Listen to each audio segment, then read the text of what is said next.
for Rick Camp, who knew I was an instructor at other universities and knew I was looking to get into a place with passionate students who know what they want to do. They know this is what they want to do for a living, and I have absolutely found that in my time here at IMS. The students are driven, they're passionate about broadcasting, radio, TV, internet, every asset of broadcasting they are completely passionate about, and it's very refreshing for me, having come from a university where students are obsessed with their general eds and other things that distract them from their major. These students here are here for one purpose and one purpose only, and that's to break into the broadcasting business, and it's some of the best and brightest young talent I've seen in my 16 years in the industry. My name is Jay Zawatsky. I'm an executive producer for 670 The Score. I'm an instructor here at IMS, and I am IMS.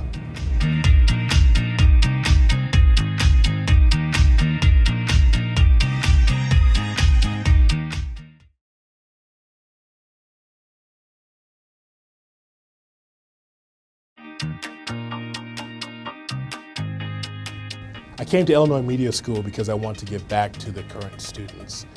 It's something that really means a lot to me as an instructor, as a mentor, because I've been in this business for over 20 years, so it meant a lot to me to be able to come back and just teach some of the tricks of the trade to the students here at Illinois Media School.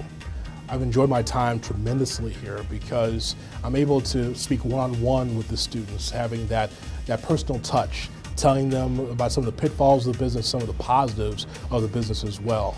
I think that after 20 years of doing this, it means a lot that I can be able to lend my expertise and talk about some of the things I had to go through, so that way they're not frustrated, so they feel like, hey, you know what, someone's listening to my problems. So I definitely want to do that. I love the students here at Illinois Media School, and the reason why is because you can see the desire in their eyes. You can tell that they really want to take it to the next level. I admire what they're doing because in this particular era of broadcasting, they have so many things they could do. It could be radio, it could be television, it could be web design, they could do so many different things. So I'm so happy that they had the opportunity.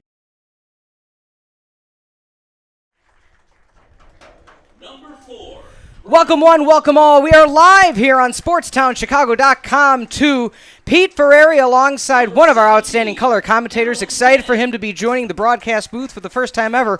Colby, you went from the field up here, but you know it's a little bit nicer up here, right? Yeah, much better view. Won't get as tired. Again, we got Colby Newquist here joining us on the broadcast for this evening's game and possibly the rest of the season, so that would be an outstanding venture. As we get started, though, the starting lineups, we will start with the visiting Madison 76ers. In goal, we'll have Salazar, number 11, Barry, Boltman, number 17, Glenn, 31, Kustra, 27 is Lau, 10 is Lobsinger, 36, Vitao, 6, Novak, 20, Pill, and 41, Samba. Now, the 56ers, before we get into the home Borealis, what is your outlook on today's game? What do they have to do coming in here to Mooseheart? For the 56ers, you know, it's always tough to travel away from home. They had a tough draw against the Croatian Eagles like Borealis did last week. I imagine Borealis will be looking to maintain most of the possession, so 56ers are going to have to do their best to take advantage of their chances and either hit them on set pieces or counterattacks. The last time we broadcasted the Aurora Borealis, it was a thrilling game with a score in the 88th minute to take the advantage and come away with the victory in that day's game. Refresh our listeners what's happened in the past 3 weeks. Well, we had a little time off, which was nice to kind of reevaluate the game and see what we need to work on. And then we traveled up to Milwaukee to take on one of the oldest teams in the United States, soccer club, the Croatian Eagles. And it was a tough game, 1-0 loss. We definitely had enough chances to win the game. Just didn't take them. An unfortunate red card to one of our starting center backs really hindered us in the final stages. But otherwise, it was a positive game, and so I don't think the boys will be too disappointed. They'll want to look to move forward and get a victory, especially at home. Moving along to the home Aurora Borealis, the starting lineups in tonight's matchup. In goal is going to be Robert Marquez. In the back, we're going to have Art Garza next to Ryan Salazar. Out wide is going to be Christian Patango. On the opposite side of him is going to be Chava. In the midfield is going to be Ponce next to Alan Cameron. Will Butler is going to be out wide, along with slipped the name here, Akeem Siraji, and then Chris Freeman's going to lead the line up top. So, switching now to the approach that the Borealis may take. Like you said, it was a thrilling start to the season, tough with the red card. Now they're back home. What does Aurora have to do to come away with a victory today? They just got to keep playing like they have been. It was a good win the opening week. I imagine they're going to have tons of the ball, especially with the players they have in the midfield, and the talent of Freeman, Akeem, and Butler for the front three. Take their chances when they get them. All right, we're going to take a quick timeout for the national anthem.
Ohio Moose Complex, North Aurora, Illinois. Pete Ferreri, Colby Newquist here on the call on behalf of SportsSoundChicago.com. Today, as always, powered by the BNAir.com network and the Illinois Media School. Conditions today, 70 degrees, slight breeze coming out of the west. Will that affect the players at all, or is it good conditions? No, perfect conditions is exactly what they want. Won't be too hot, won't be too cold, so it's ideal playing conditions. So it looks like going left to right are going to be your home Borealis, wearing the blues. I like these kits today. I have not seen these before. They were warming up in the oranges. They played in the oranges last time, but wearing the blue kits with white trim, white numbers. The visiting 56ers wearing the red kits with the white numbers and letters, black shorts, and white socks. On the day, I like the fashion choice. Yeah, different. We were in blue away from home, so interesting choice. So again, we're excited for today's matchup here on SportsSoundChicago.com. All home games are here live on SportsSoundChicago.com. We're excited to have you with us. What are the referees looking for today? Well, hopefully at this level they're going to let the boys play, intervene when they have to, but they always say the referees do the best job when you don't know they're there. So hopefully they allow a physical game and don't make any calls that cost anybody any major decisions.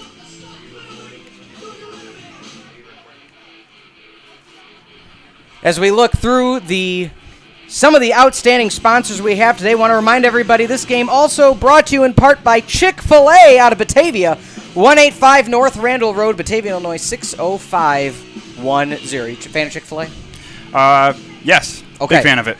I wasn't sure. You're much more fit than I am, so I didn't know if you're like a vegan. You never know. Not a vegan. Definitely love chicken. Okay, good. I was just in Tennessee a few days ago, and I recall when the Chicagoland area didn't have Chick-fil-A, so you'd have to venture off to experience just the Chick-fil-A sauce and the original chicken. So everybody, make sure you go to 185 North Randall Road, Batavia, Illinois. So we're going to actually switch the sides left to right. On the dial are going to be the visiting 56ers. Right to left are going to be the Borealis. When we look at the goalie kits for today, your home goalie Marquez is going to be in the long sleeve green. The visiting goalkeeper Salazar is going to be in, it looks like, a black with red trim. I was always a long sleeve goalie myself. Yeah, I would be a long sleeve goalkeeper too, especially on the turf. Yeah. Interesting that the referees opt to go with green with the color being so close to Marquez. Didn't even see that. That's why we have you up here. The observation at its finest. Clock underway. Game underway here. Second home game of the season on SportsTownChicago.com. Welcome one, welcome all. We're glad to have you with us. Markings on the field. You're looking at the yellow for today's match, as those are going to be the soccer lines here on the football field of the Ramblers here at the Ohio Moose Complex, Mooseheart High School. I always love the backdrop from this view. You get a little road and just some great trees, good setting. I've seen people before stop and then come to the game because they, see lights, action. Ooh, I got to go, flashy. Good challenge at the near sideline. That's going to be a throw-in for the Borealis. Left foot of Salazar. Now it's going to be a throw-in.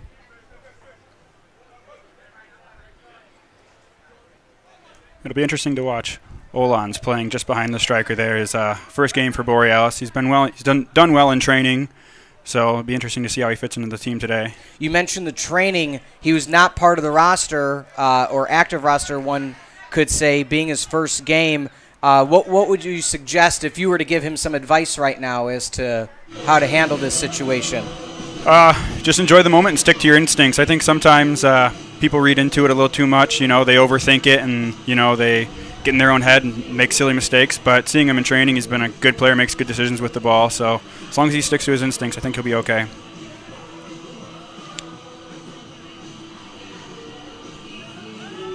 Goalkeeper sends it with a chip right past midfield. Header keeps possession for the 56ers. Good vision there by the Borealis. Looking near side, Butler taken away. 2-on-1, 56ers keep possession. They try to do a stretch. That goes out of bounds. The Borealis in the home opener, very aggressive, getting what I like to say. Here's a chance for Freeman. Making a move. Shot. Goal!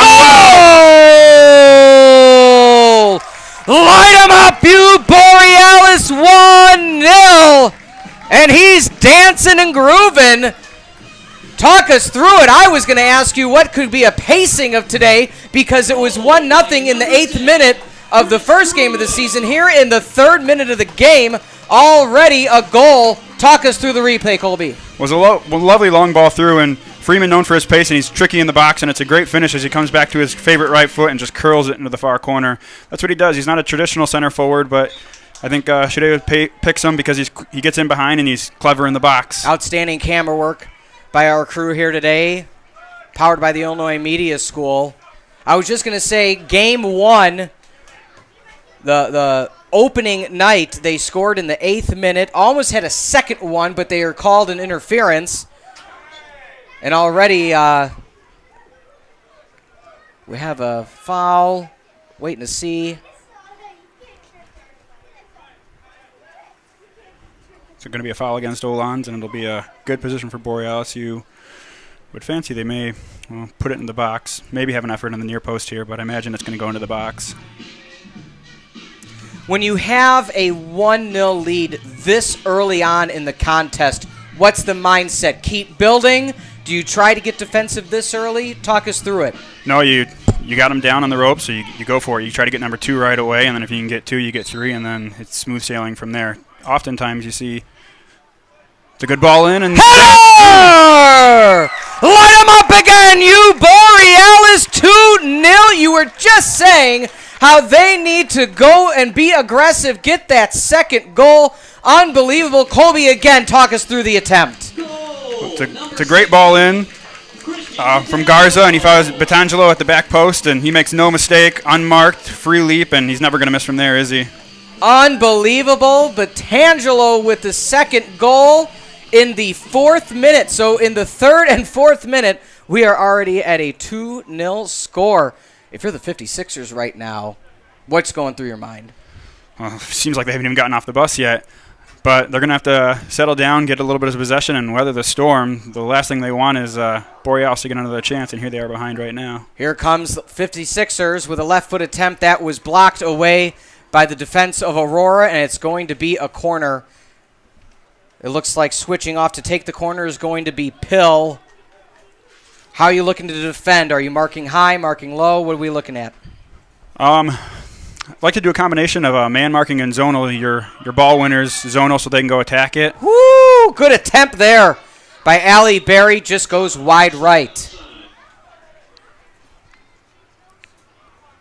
It was a decent ball in, and it looked like Borealis was lining up man-to-man, and then Salazar and Garza free to go win the ball.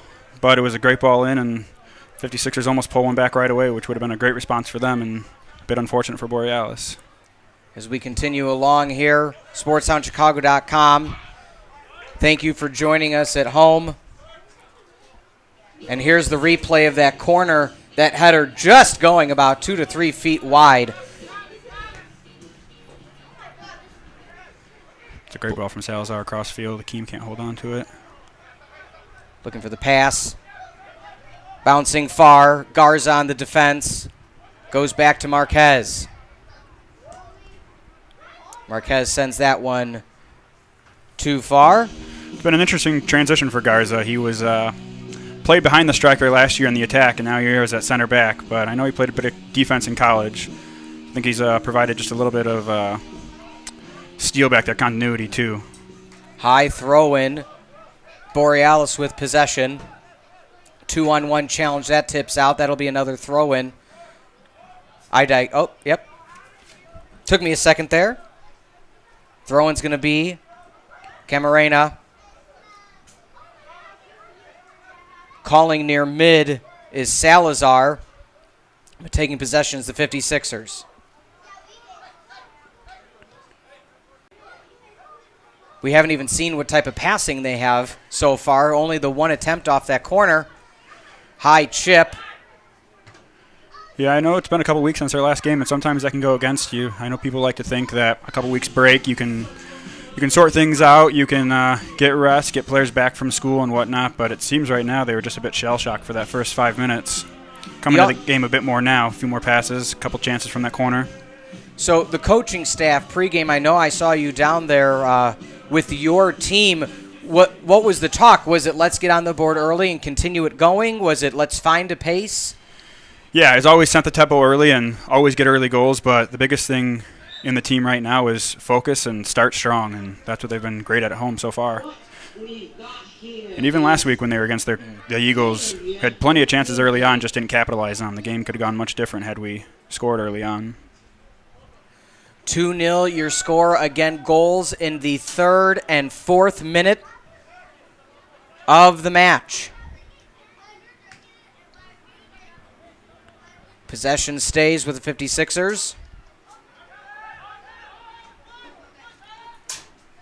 What I've seen thus far, as we see what goalkeeper is going to do with this one. Salazar sends up near. Ricochets. We might have an attempt. Long attempt. Rolling. Good play by Marquez. It's always tough when it's a roller from that distance. You don't know if it's going to have a hop in one way or the other. Smart move, dropping to both knees, being safe. Yeah, always want to collect the ball, especially when it skips just before you. Don't want to make any silly mistakes. It seems go ahead. Sorry. So he's a good goalkeeper, Marquez. He's young, very young. He started the season last year and then ended up losing his place as he went on, but he's kept it here, and he's played very well. Had some great saves in the first game. Oh, that first game, outstanding. Again, archived on sportsoundchicago.com. Catch it on the YouTube channel. Borealis trying to make a move past far side. Chris Blaine. Throw-in's going to be for Borealis. The passing's been so good so far for Aurora. They haven't had to pass much to the defense. It's been moved to the, laterally and up. Yeah, with the talent of Ponce and Allen in there, they're known for keeping the ball. They're good with the ball at their feet. So anytime they get it, they're going to want to move the ball side to side. And that'll definitely create chances as 56ers are going to have to shift to try to compensate. And hopefully gaps will open up for Akeem and Freeman and Will. Here's Ponce now on the ball. Rarely loses it. Borealis holds possession. They're looking for a chip and chase. They have some far side. That is taken away. 56ers seem to be a little unsorted in the midfield. 10's the only one pressing. They all seem to be a bit dropped off. If they want to get back into the game, they're going to have to start pressing a bit higher up the field. Dakota Lobsiger, the aforementioned player. 56ers take over. Bit of some footwork going far side. Back mid is Olans. Tries to split the uprights, not able to do so. Referee able to get out of the way. Back to Samba. Samba goes far sideline. 56ers go mid. Easy pick by Aurora. Do the lines ever throw you off, having the contrasting colors? No, you get used to it as you go, especially if you play on your whole entire life. It doesn't get too distracting. Lobsinger for the 56ers seemed to be the most lively player. Looks like he's playing just behind the striker, but he's moving everywhere. Just can't get the rest of the team along with him.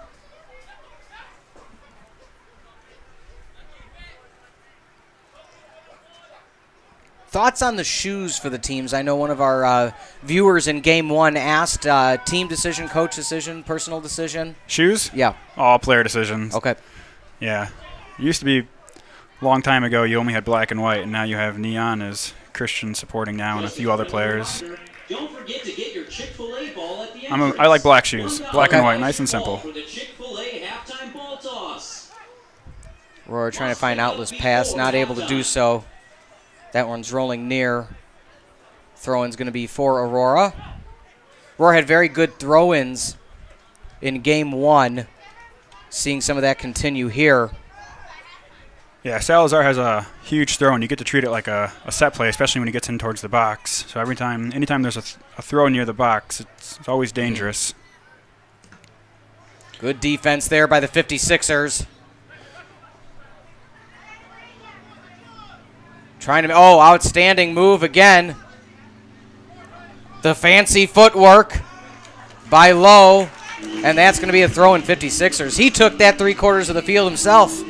Yeah, I thought the pass was on early, and then his strike partner, looked straight off sides. He did well to keep the ball and get the throw, and it looks like Novak here might have a big throw like Salazar does.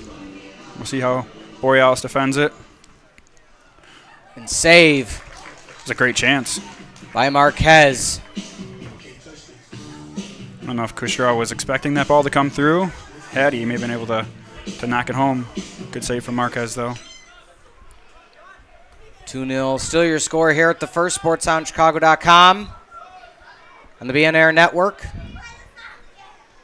Here at the Ohio Moose Complex.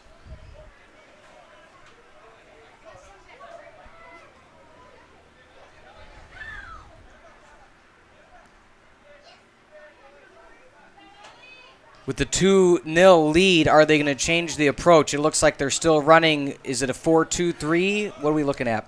It looks like they're running the same formation as Borealis. 4 across the back, 2 defensive midfielders, an attacking midfielder, and then 3 across the front. But you have to say 56ers wide players, Novak here on this side, haven't really gotten too involved in the game. Outside of Lobsinger, there hasn't been too much going forward. Well, I think right now a standout has been Artie Garza for the Borealis, as you see here, just everywhere when the defense is involved.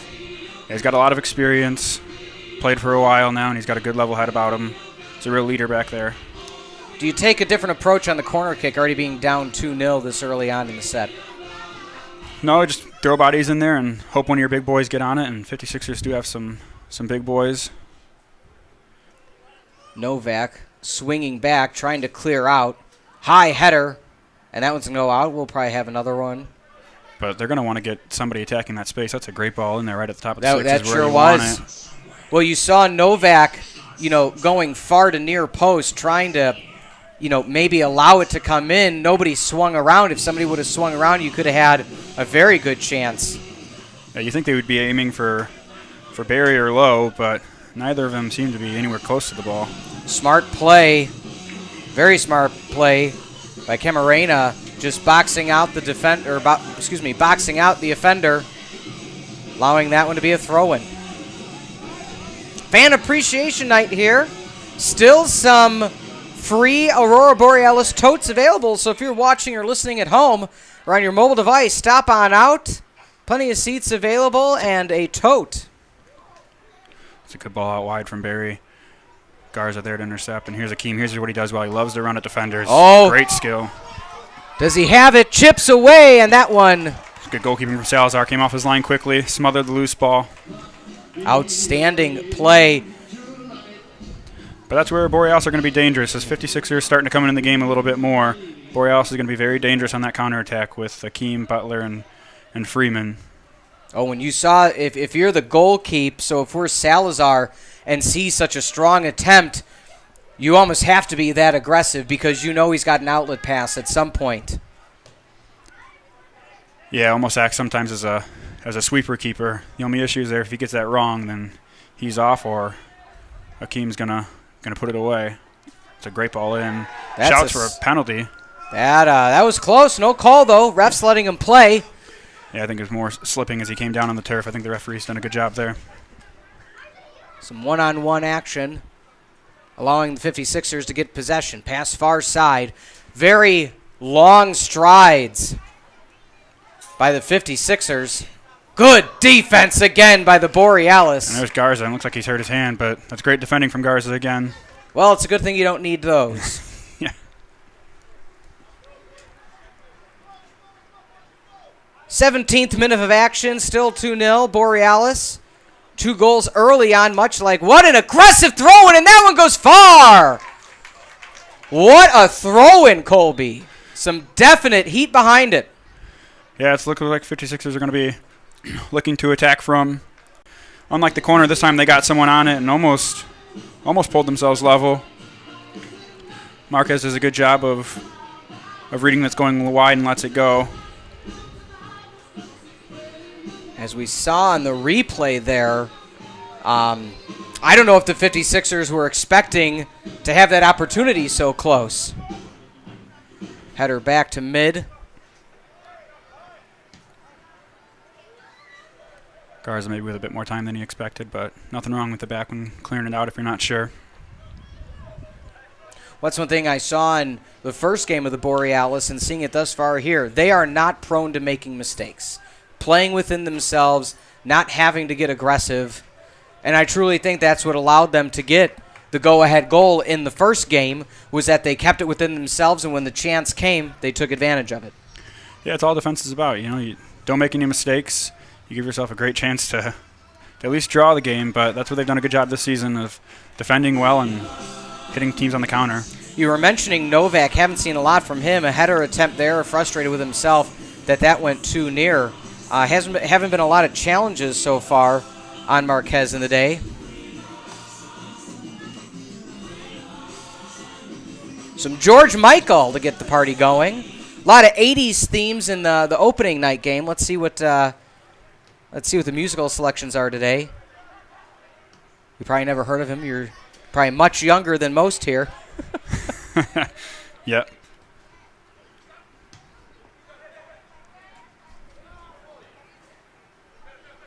Chip at the top. Strong play by Borealis. No whistle again. Or was it a whistle? Yeah, they're going to bring it back. I digress. It was a close play, but I think the right play. Yeah, I think the referee was waiting to see if there was any advantage, and if there was advantage, he's going to let him go, but does the right thing and pulls it back. Probably too far to put it on target. You'd expect Marquez to save it if it was. With some height in the box, you think they might put it in, but... I was going to say, what do you do here? Do you tap off and try to set something up? Being this far out. If you got someone who can shoot from distance, there are definitely some players who can do it. So it's be hard to beat the keeper from here. 30 yards out, you'd expect your keeper to save that.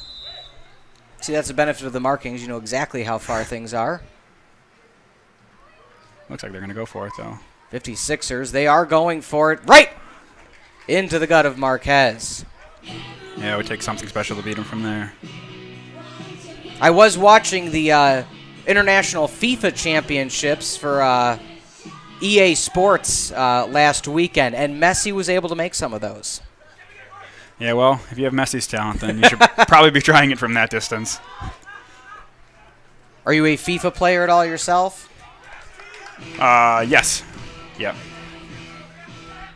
Did you make yourself in the game? That's always a fun question. Is there a Colby create a character? Yeah, me and my buddy, we created me and him. Okay. And we joined a small team in England and rose to the top and won the league. There you go. I'm shocked you didn't create the Borealis. I mean, unfortunately that, you're sidelined with an injury, but that does allow for a little more gaming time. Yeah, virtuality or me will always stay healthy. Again, some aggressive footwork by the 56ers. You mentioned earlier, Barry, one of the players for the 56ers that's standing out right now and trying to make something happen.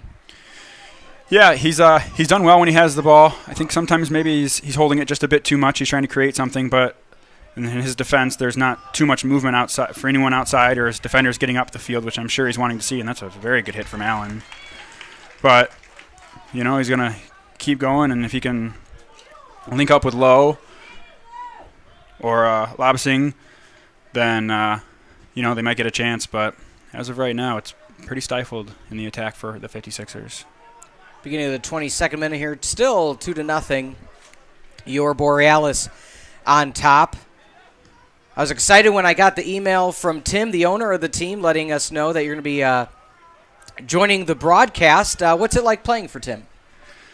It's great. It's been a wonderful opportunity, and to have a team like this and a league like this, especially after college, it's great to be able to keep playing at such a high level. And he's done a great job with the team and bringing people in, bringing players around us that are going to make the team better. It's a great ball out wide to swing the play. That's what they're going to be looking for. 56ers going far side. Is there going to be... Oh, they're calling for it. It's just going to be a goal kick. Wow. My apologies. Goal kick. That was close. Yeah, I thought there was a foul there, but maybe the referee had thought the ball had gone. Work out for the end of the Borealis. That's a dangerous spot to have a free kick from. Again, we're live here, SportsTownChicago.com too. Good work from Ponce to get Borealis out of that tight spot, and Chava lets the ball run just a bit too far. Oh, we have a moment. We want to remind everybody as well, this game brought to you by Athletico in part. Don't let your setbacks limit you. Make your comeback. Well, I think they're talking to you, Colby. Athletico's physical therapists help people overcome pain and discomfort. We'll finish that after this. Left foot goal! Let there be light. 3-0 Borealis. Colby, some may say in fuego right now. Yeah, it's wonderful from Borealis right now. Something we didn't get a lot of last year. Goals, and it's wonderful to see Olen's on the score sheet. I thought he's been quiet all game, and then makes something out of nothing, and it's a wonderful finish. A little step over, and then smashes it home past the goalkeeper, who had no chance. It's a lovely finish. Left foot right in. I mean, if you're if you are Salazar, you're in between. There's not really a way you can go with that. Yeah, all three goals he's been pretty much left out to dry by his defense, so he's not going to be on himself too much, but he's definitely going to be on his defense. 3-0 now. It's going to be a long way back for the 56ers. Goals in the 24th, 3rd, and 4th minute of today's contest. What outstanding play so far by Aurora. And here's Barry looking to make something happen again. Only one person to aim for in the box, so you think 56ers at this point, their game plan's going to have to change, and they're going to start throwing people forward. I know it's still early, but... No, that's why I was going to ask. At this point, when do you say, you know what, let's bring up, we have to start getting more aggressive. We're just about halfway through this opening half. Yeah, we haven't even hit the half-hour mark. No. The coaches may be still trying to scratch their head, trying to figure out what's going on. There's also the idea of a damage limitation. You don't want to leave here at 7-0. Goal differential always factors into standings in the league, but still a long ways to go. If they can pull one back, maybe some nerves can creep in. But right now, they don't look like they're going to produce much, do they? Right attempt. That one sails too high. As fans shout, it's good as it goes through the uprights. That's Lobsinger again. Him and Barry seem to be the only two of the 56ers creating anything. Did well to create some space and then fires well over. Love that some of the fans in the crowd wearing the Borealis scarf. Huge fan of the logo, huge fan of the gear. As our director Tim will tell you, I actually have the scarf hanging in my office. right next to my Creighton one, where I happen to go to college. Good story. For those that don't know, your collegiate career? Me, I played a little bit everywhere. I was at Kishwaukee Community College before their program folded, and then spent a little bit of time with NIU's program before finishing my career at Aurora University just up the road here. All right. Same position, all three institutions? Yep. I was an attacking player. Well, my last year at Aurora, I finished in defensive mid. It was a bit foreign position for me, but did all right at it, I think. My coach may think different, but... Well, you know, you're doing a great job broadcasting, so there's hope for you yet, Colby. Well, thank you. 3-0 still your score. As we've seen thus far in this past minute of play, again, there's almost 2 to 3 Borealis players marking each and every attacker for the 56ers. But right now, the person you want doing the throw and Sammy Novak. Such an aggressive throw. And that one cleared away. But again, for the aggressive throws, that's a... Oh! Outstanding save! We were just talking about being able to hit free kicks from distance. By Bobby Marquez. There we go. Boltman shows that he can hit him from distance. It's a great save from Marquez. That's going to be a corner as we see the replay very quickly. Yeah, I was just going to say that I thought Borealis did a good job clearing their lines, and then Boltman sends a thunderbolt. What a huge save as we go back to our game action. Throw in, that one goes back. Again, live here, sportsoundchicago.com, in a league of our own. Throwing on the near side, 56ers able to get to that cleanly. Chip back to the mid. See, that's the nice part about what we're seeing with Aurora tonight. Even if it's not the cleanest of hits, they're still making, they're getting contact. Mm-hmm. Yeah, it's a little different setup than what I thought. I thought Borealis would have a bit more of the ball, but when you're up 3-0, it doesn't really matter. 56ers have had most of the possession, I think, but outside of that shot from Boltman and the save from Marquez, there's not too much 56ers have produced. This seems to be 56ers' best route to goal right here is set plays. Sam Novak, the aggressor on these throw-ins. I mean, he is going back quite a few feet to be able to make this throw-in. Good throw-in, high header, still in the box. Marquez, I thought he was going to punch it there, able to grab onto it. Yes. Does he seem this season, because last season he tried to punch a lot more, it seems. Is he been coached to, get a handle if at all possible? Yeah, keepers, they like age, like wine, they always get better with age. So he was away at Wabanzi for a year. He played there, so he's going to learn quite a bit. And I'm sure nerves last year coming in, playing under C.J. Brown the first year in the PLA too, being a senior in high school. Probably set in a little bit, but he's done well this season. Novak trying to push through. That's going to be a... Let's see. Oh, they are calling a corner. Interesting enough. Okay. Want to remind everybody, though, didn't get to finish that read earlier. Free injury screens available at all Athletico locations. The official provider of physical therapy and athletic training for your Aurora Borealis Soccer Club, Athletico.com. Check them on all forms of social media. As we see the attempt, Novak tries to head it again, not able to do so. That goes out of bounds. Novak, outstanding on the throws, just hasn't been able to control the headers thus far in this opening half. No, and it doesn't look like anyone from the 56ers. Like I said, they've had tons of chances from corners and throw-ins and haven't produced very much, especially for the height with a couple of the players out there. Borealis look pretty comfortable. This game also brought to you in part by Tailgate Caterers, tailgatecaterers.com, the official concession provider of the Aurora Borealis Soccer Club. Takeout delivery, 630-907-7272, 1480 North Orchard Road, Suite 108, Aurora, Illinois, 60506. Also, Papa Severio's Pizzeria. Make sure to follow the Aurora Borealis on social media networks at Borealis SC on Twitter, Instagram, or as the kids like to call it, the IG, Aurora Borealis SC. As we see Aurora trying to make a play, that one cleared away. And at Facebook, Aurora Borealis Soccer Club. Are you on social media at all?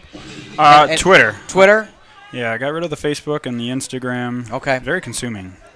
It is. It is. Yeah, big fan of Twitter, though. Nice and short. I found myself this morning waking up earlier than usual and was watching cartoon clips of 1991 cartoons because that's what you're supposed to do on a Saturday morning. What were you watching? Tiny Toon Adventures. Ooh, wow. Because I was on the Instagram and saw somebody I know wearing a Tiny Toon Adventures throwback shirt and said, well, now I need to, relive my childhood because I peaked in my youth. Everything downhill since then. 3-0 still your score here, Borealis. Total possession. It's not as if the 56ers haven't had attempts, though, so at least they have something to build on. Yeah, they've had a few attempts, nothing concrete outside of the long hit from Boltman, I'd say would be their best chance that they had. A couple of maybe half chances with headers, but they haven't created too much. Nothing that the defense or Marquez will have question marks over at halftime. They look pretty comfortable. And I think Borealis will be okay with this. I think 56ers have had a bit more of the ball, but if you're not going to get any chances against you, what difference does it make? And if you're up 3-0? 56ers near side, Novak headed away. Again, the defense of Borealis, the back four, almost stifling for the most part. Yeah, it's a huge change from last season. We were a bit leaky in defense last year, and we knew it was one area we had to clean up, and we've done a great job so far this season. In the 32nd minute of play here. SportsOnChicago.com here at Mooseheart High School. Pass near side. That's going to go too far. Salazar able to cleanly get to that one.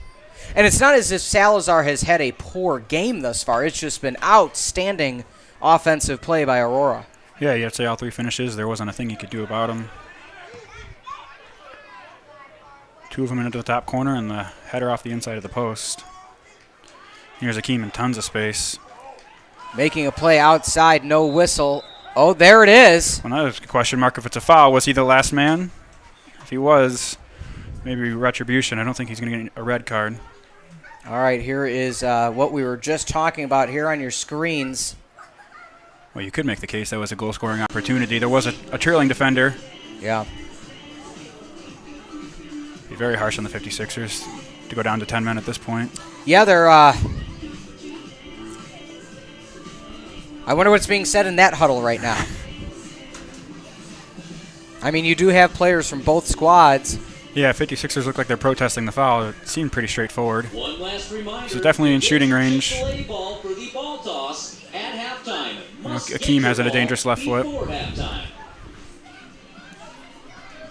Again, you're joining us on Sportstown Chicago 2 in a league of our own. Pete and Colby on the call. Borealis with 3 scores thus far in this opening half. It's Garza and Olan over it. Where he's going to hit it. Looks like it's going to be Garza. Curls around just out of the arms of Salazar. Wasn't far away. I don't have the credentials of Salazar. Do we 6 foot over? Are we looking like? Yeah, that's what it looked like when I was down there on the field. I saw a beautiful meme, Colby. Well, let me. Are you 5'10"? What do we? Yeah, about 5'10", 5'11". I saw a beautiful meme a few weeks ago. I should have saved it. I would have shared to our followers and listeners, and it was height of men, and it said, 6 foot and up, and then 5'9", 8". Well, I'm 5'7", and it said 5'7". Oh, as we have an attempt, not able to catch up to in time. It said 5'7". It said the lowest height you can be while still trying. Then 5'6" and under. Thanks for trying. So I can imagine what it's like able to get to that. I know my favorite goalkeeper internationally speaking is Gianluigi Buffon. He's a legend for Italy. And I just know he has some height on him as well. Yes, as most of those professional keepers do. A lot of experience, Buffon. Probably just a bit more than Marquez, I think. A little, just a bit. I'm a big fan of the Azzurri, primarily because of my heritage, but usually they put on a good show. Sometimes a little overacting, but Yeah, it's the case with a lot of soccer players. We get a bad rep. Left foot attempt, that one headed away. That'll be another throw-in. So as we look at Abdul with this left-footed attempt, he went to go short on that one. Do you still go short or do you try to go long? Well, as we see It here, looks like they're having trouble judging where the ball is going. You want the flight of the ball to be just between the top, just at the top of the 6, hard for the keeper to come get, or between the 6 and the PK spot. It's where you aim for a driven ball. But most of the balls have been lofted either short or too far. They seem to not be able to get the deliveries right. able to get to that one. Marquez almost sending it a bit too far. Chipped away, headed out. That was a very smart defensive play. Here we go. Mark Safan win in the end from Teen Wolf. Have you ever seen that flick? I have not. One of those random days where you can't sleep, by all means. It's a good one. Michael J. Fox in his prime. He's a great actor. Have you seen Back to the Future? I have seen Back to the Future.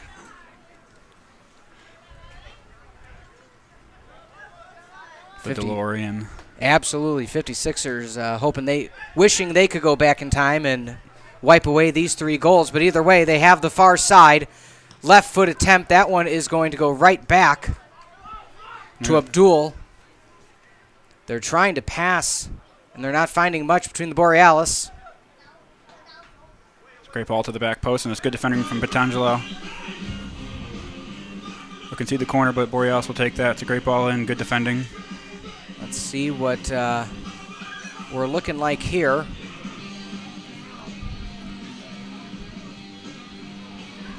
One thing I like so far in my vision of what we've seen from Marquez last season in a lot of the corners, it seemed like he didn't know where he wanted to start his pursuit in the corner kicks. Now, knows where he wants to be, knows where he's getting that mark, and able to very aggressively go where he needs to go.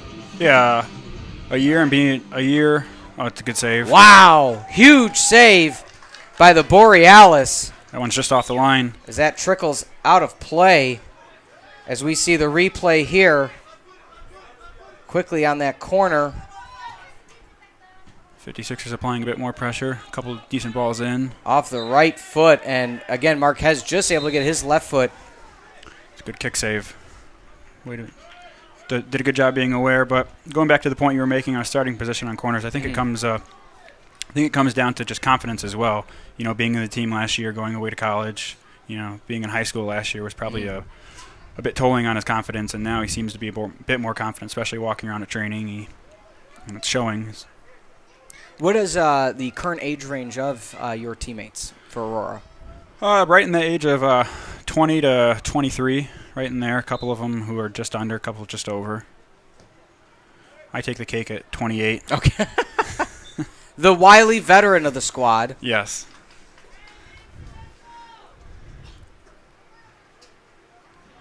My age has caught up to me a little bit, it seems like. 6 minutes roughly left in your opening half. Borealis scoring 2 goals within the first 5 minutes of play and have not looked back. Adding on a third, 20 minutes after the second goal. Another corner attempt headed away by the Borealis. 56ers trying to find an opening, not able to do so. Lobsinger. Oh, that one actually stays in play. Garza doing well, recovering some for himself after standing getting into footwork. trouble. If they can clear near side, they can't.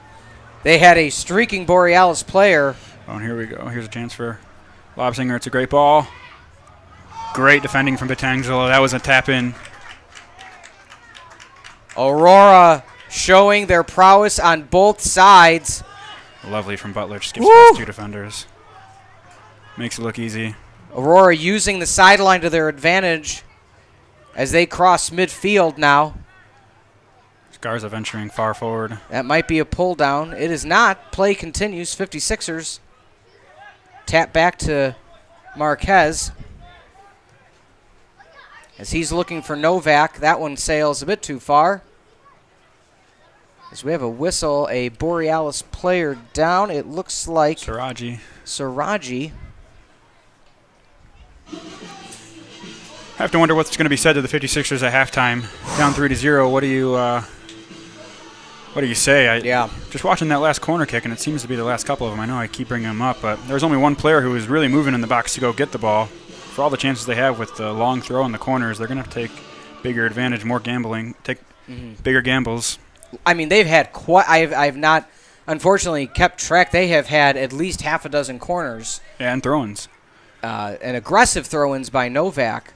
So very intriguing that there hasn't been much done with it. As we're tapping back here in the 41st minute of play. Again, Ohio Moose Complex in North Aurora, Illinois.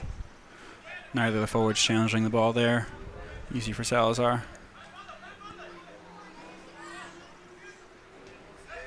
Ponce dribbling into a bit of trouble. Novak chipping mid. Footwork chipped away. Hold on. 56ers. High in the air. Good. Pickup by Marquez. Again, I think that jump added is something we didn't see much last year, where he was being aggressive, saw it, went right toward it, didn't allow for anybody else to get close. Yeah, and again from the 56ers, no one going to challenge that ball. I know it's a lofted ball that should always be the keepers inside the 6-yard box, but still, being down 3-0, you'd like to see someone make an attempt at the ball, but it's last couple minutes now. It's a heavy touch from Marquez. Oh, can he get back in time? And he's able to. Outstanding defense by Garza. Defensive MVP thus far in this first half. There's a little bit of Marquez's inexperience, I think, right there, but it's all right. Garza covered for him. Barry probably took a bit too long on the ball. Challenge. Novak pushes him down. No call. Clearing past mid. I was just going to say before that slip, it looked like 56ers are starting to find just a few gaps during the course of play. See if they can continue that into the second half and how Borealis are going to adjust to it. Attempt in, headed away.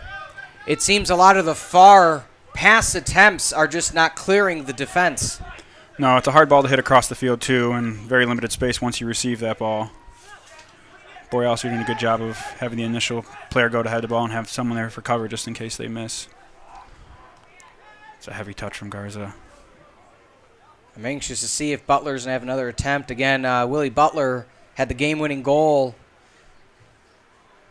in the 88th minute of the opener here in Aurora. Outstanding play on the near sideline, as that might be an injury.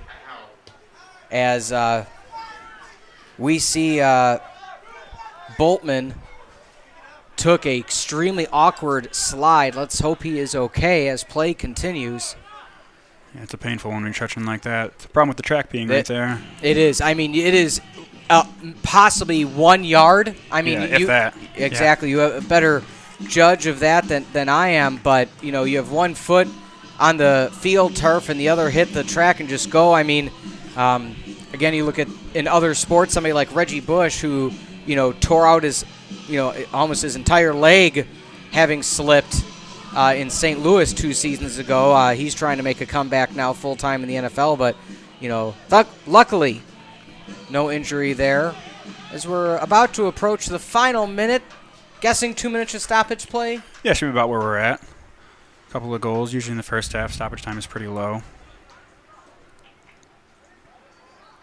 Again, we see the space that Novak has near side. I'm surprised they haven't tried to stretch to him.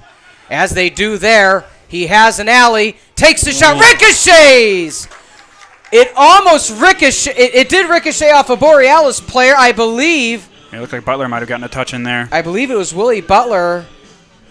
As we take a look with those of you at home, Novak had a path, aims for the right, and curled right past the outstretched arms. It looked like Marquez might have had a cover. That was a very fierce shot, though, coming across from Novak. Good defending from Butler. I was just going to say for Novak there, seems to be staying out wide, and especially against a flat back four, you want to try to find the gaps between the outside defender and the center back, but he did well to keep his position there and got a decent chance from it. We are, again, approaching the end of regular time in this opening half. Approximately 2 minutes predicted of stoppage time. We don't get the official call in the broadcast booth. Novak chips near side. Again, he has been the aggressor. Is he going to go mid with it? Does so. Nobody there. Again, like you were saying, Colby, you got to have somebody help you with that shot. I mean, you're going yourself. Yeah, you would think that the striker's in the box. You would expect Lobsinger there to be the one streaking in late, like making the late run. It looked like he maybe was just a bit labored getting there. I know he's been covering a lot of ground in this half, but it's a great ball from Novak. Great run as well. Let's see if there's one more attempt in the 56ers. In the stoppage time of this opening half, 3-0. They chip at Novak. He heads toward the direction of Marquez, but that one's easy. That's the first header he's had actually in the general vicinity. And it seems to be what they're looking for right now is that crossfield ball and Novak to knock it back across. But that's about the only time that it's been successful. Marquez taking his time. It looks like Chava is down for Borealis. Well, we have a moment. Again, we want to say this game in part brought to you by the Mooseheart Child City and School. Are you looking for a change where kids enter to learn and leave to serve? Go to mooseheart.org for additional info. Contact Kyle Reif, Director of Recruiting at Krife, K-R-I-F-E, at mooseheart.org or 630-723-2662 to express interest. Mooseheart Child City and School Incorporated. Looked like it was Olin who's down, but he's walked it off now. He seems to be okay. Holding his abdomen. And we have Novak being attended to right now. Bloody nose, maybe. And finally, Marquez sails it high into the Aurora evening as we should be ending this opening half shortly. It's a great ball out to Lobsinger. Lobsinger far side. And runs out of room. Goes too far. Again, that's been the theme. They haven't had anything clean, minus the corners. And that one long attempt. And there we're going to have it, the end of the opening half of play. On behalf of Colby, this is Pete Ferrari. We're going to take a timeout. When we come back, half 2 of action here. Your Borealis lead 3-0 against the 56ers of Madison on SportsTownChicago.com. I got started at IMS here as an instructor a couple years back after I'd heard a couple of people I worked with were also instructors here. And after being in the industry of radio and sports phone and TV and play-by-play for as long as I have been, I figured that it would be a good thing to come on out. I had some free time. Come on out and help out some of the people that want to be the next people involved in these kind of things, next people that hit the radio airwaves and also do play-by-play. So I thought it was a great idea and a great place to do it at. When I'm here, it's great because there's always somebody that has either heard me, has wanted to meet me, and once they meet me, I explain to them, okay, it wasn't that big a deal. But if I'm always here if you need help with developing what you're passionate about. And that's what most people come here for. They have a passion. They want to do something. They want to do radio play-by-play. They want to do sports talk. They want to do updates, whatever it may be. I love being here and helping them become better at what they're trying to work at. And it's great because the one thing about the students is they're really good at listening to criticisms. Once you get into the business, it's difficult because people all think that, okay, I've made it. But here at the school, everybody wants to get better. And that's one of the better things, and one of the things I really enjoy about it is they'll come and they'll say, how can I make this better? And I always tell them I'm going to be super critical of everything I tell them because that's the only way they're going to get better. And it's great because every student I've talked to enjoys that because they all want to get better. And that's one of the things I love about it. My name is Fred Hubner. I work at ESPN 1000 as a host and sports anchor. I am an instructor here at the Lombard campus of the Illinois Media School, and I am IMS.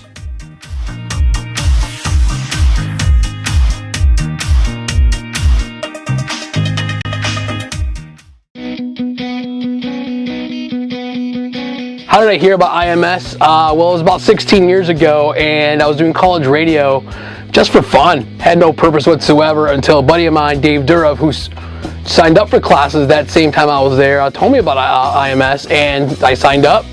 And before you know it, I was going to school, learning about radio, learning about TV, and I realized, hey, I can actually do this for a living. So 9 months later, I graduated. What do I think about my time at IMS? It was a lot of fun. I mean, there was learning involved, but it was good learning. I didn't feel like I was going to school. I felt like I was having a good time. The classmates were great. We had a good time in group projects. We had a great time doing our solo projects. So I felt like it was very important for me to get that before I did radio professionally. How would I describe students at IMS? Dedicated students for sure. IMS knows how to put the right kind of pressure on students to get things done, and I feel that the students there, knowing that if they want a career, they got to work hard. They got to do what you got to do what you got to do. And IMS really nails it that way. They do a good job of enforcing that and making sure it's also fun while you're doing it. Hi, my name is Edgar Ibarra. I'm the program director for Nash FM 104.9 and Nash FM 99.5 in Northeast Wisconsin. I'm a graduate of the IMS Lombard campus, and I am IMS.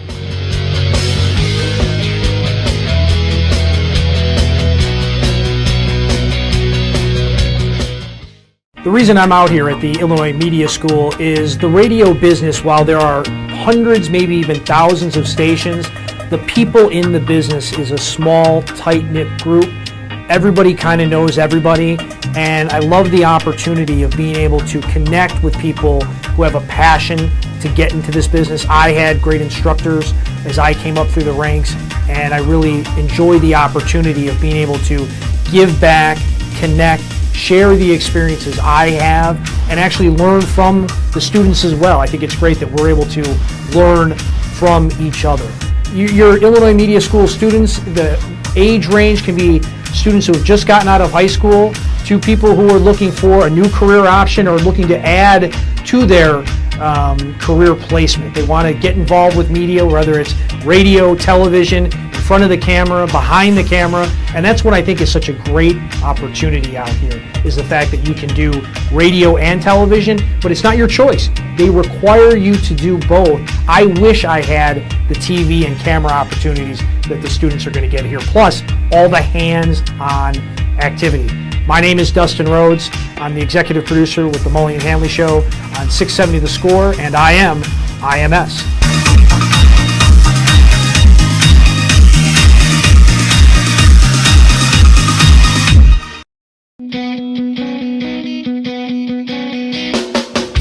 I got started here at IMS recently, moving back to the Chicago area where I had been living in Connecticut, working at the Connecticut School of Broadcasting, had an opportunity to move home, and I wanted to continue being an instructor, and that's how I ended up at IMS. My time here, I love working with the students. The key thing in this industry, whether it's radio or TV, is it's just in a constant state of change. And we always need to have fresh ideas, and fresh people bring fresh ideas. It's just a lot of different, diverse thinking, and that's how you help build a show or a show unit or a segment. And I just enjoy being able to teach, maybe teach is a strong word, but instruct kids that really want to get into this business, and we need fresh ideas, and this is a great place to do that.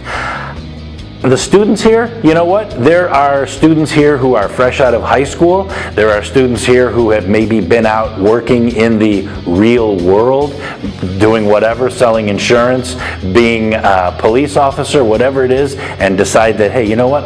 I want to give this a shot. And so they come here. So there is really no specific age range here, and I think it's great. The students are all eager to learn because they want to be here. They're not being forced to go to school here. That's a key thing. This is something you want to do, and you're putting everything you have into doing this, and that's just fantastic. My name is Dave Zaslowski. I am the executive producer for the Chicago White Sox and the Chicago Bulls radio networks. I am at the Lombard campus, and I am IMS.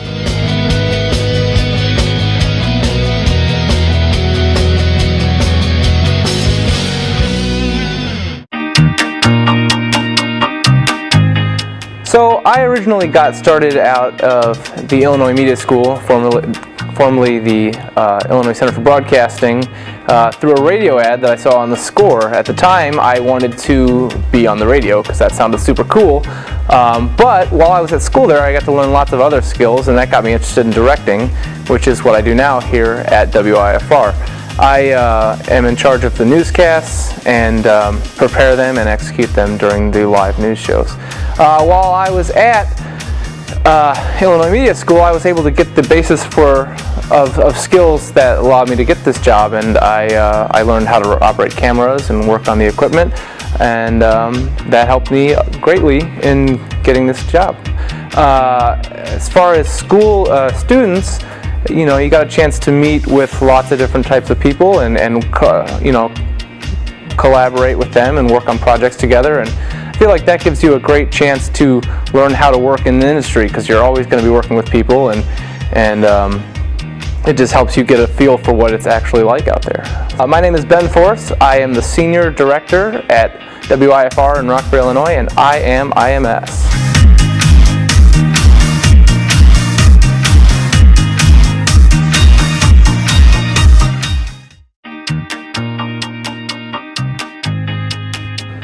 What brought me to IMS was a passion for broadcasting. Ever since I was a child, I would listen to Bulls games with Chris Ranji post-game, and I would actually call the radio station at home, and then I would record it on my tape recorder and listen back to my call. But that's my cheesy story, of course. But what brought me to it is just a passion for it. I love hearing people talk, hearing their opinions. I love listening to sports. I love watching sports, and I love the whole shebang of it. It's just an amazing industry. It's an amazing atmosphere to be in, and you know, I've enjoyed everything about IMS. I enjoyed my time teaching here. I love the students. The students are so passionate about what they're doing, and it's always fun to see when you come into class the next day, their want to be in class. It's rare that you see that from students. Because it's the typical, I don't want to go to school, I don't want to do this, I don't want to do that. Now with this program, with IMS, you see students wanting to be here and wanting to succeed, obviously, to get that first job and to make a living. But you know, describing the students here at IMS is just amazing. They're great. They're great students. They're great people. They come from all different backgrounds. The diversity is crazy on campus. And it's a great time too, because not only are we learning, but we're networking. We're making new friendships, and even with myself, you know, students are talking to me, asking about how I did it, how I came up on the ranks, and things of that nature. And it's been an amazing time with these students here. And even myself, just me in the industry, I've had the pleasure of working with so many industry professionals, from sports to entertainment, and now, of course, me, as I do my own TV show and working with Kendall Gill, a former NBA veteran, and his show. It's just a great time. And not only are we obviously making a living, but we're enjoying what we're doing. So it's just a great time. IMS have made that possible for me, and it's making it possible for all these students here as well.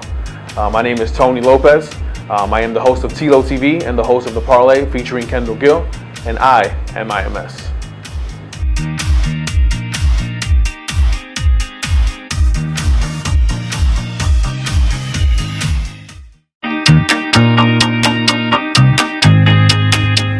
Hi, my name is Peyton Adams. I work for US 99.5 in Chicago, and the reason I came to the Illinois Media School to be a teacher was because I didn't have a mentor growing up in the business, I should say. I did a lot of learning on my own, kind of going out there in the world and just exploring and learning as I go. When I got my first radio job, I really didn't know anything. It was just a learning curve from there, and I had a few people help me along the way, but I felt like this would be a great place for me to come and utilize my skills and my talents to help these students get to the next level. I love to be here. I love to be a part of their daily activities and help them and guide them and help them with editing, help them build their confidence and just really find who they are and find their voice and what they want to do. The students that attend here, it can be a mixture of anybody, fresh out of high school to somebody in their 50s. And that's what I like about it here, is that you get a mixture of everybody. You get people who are, you know, young and eager and hungry, and people who have already had careers that kind of want to do what their dream is and live out their dreams. So the students here are driven, they're focused, they're ready, and they want it. And that's what I love so much about teaching here is just seeing the creativity and hearing about what their ideas are and seeing what they do and what kind of projects they do. It's really a great environment for like-minded people that want to excel, and that's one thing that I noticed in all the students here is they just really do a great job in grabbing the bull by the horns and going for it. So I really love that about working with them. My name is Peyton Adams. I work for US 99.5 on air, and I'm an instructor here at IMS, and I am IMS.